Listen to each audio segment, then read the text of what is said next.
Like the music there. Well, on this President's Day, one man is on a mission to read every book ever written on a U.S. president. That's a lot. That's new at 10. Fox's Evan Axelbank steps into his library to see why he's so determined to know everything about all 44 presidents.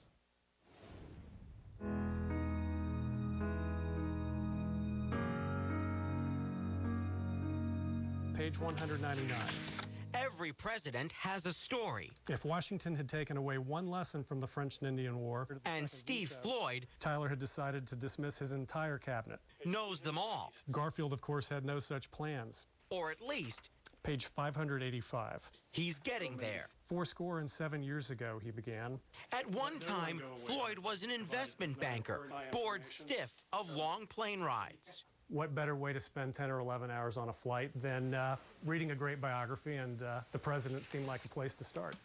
He's still an investment banker, but now he's on a mission to read and write reviews of every major biography of every president ever written. My wife looks at this and sort of shakes her head. He started with Washington 2 years ago. I can tell you almost by month how long it's going to take me to get from there to there to there. His spreadsheet shows that he's read 107 books and 49,000 pages. He's up to Teddy Roosevelt now and plans another 92 books to make it all the way to Barack Obama. Anyone can read a few on Lincoln, but how about 12? Every author has his own style or her own style, and in fact, at times it's hard to sync them up because one doesn't really remind you of the other. Even forgotten presidents like Benjamin Harrison, who served from 1889 to 1893, get equal treatment. Who knew there were 5 on our 23rd president? Floyd reviews them all on his website and ranks them between 1 and 5 stars.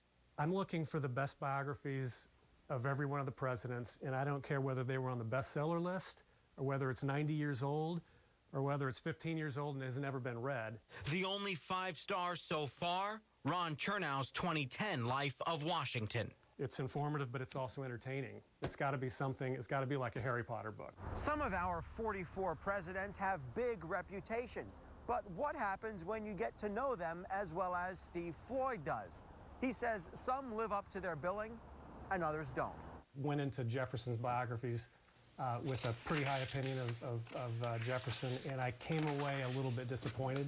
His opinion on our country has also changed. While many look at the way D.C. works or doesn't work, he says it's on par with the tales he's read. It's never been worse except then and then and then and over here and over here. This is the history of the country. And whether you're talking about Andrew Jackson's day or George Washington's or frankly Garfield's, it's the same story all over again. He's diving into Teddy Roosevelt and the turn of the century. Page 160. The western sky was clear and lit by a rising full moon when Roosevelt emerged. And has started reading at his kids' swim practices. For me, reading is what I fit into those nooks and crannies in my life. The hustle and bustle of the pool is white noise as he gives the occupants of the White House their once over in order. I guess the key is really just slow and steady wins the race. At a rate of 60 pages a day, from 1 to 44. In Fredericksburg, Virginia, Evan Axelbank, Fox 13 News.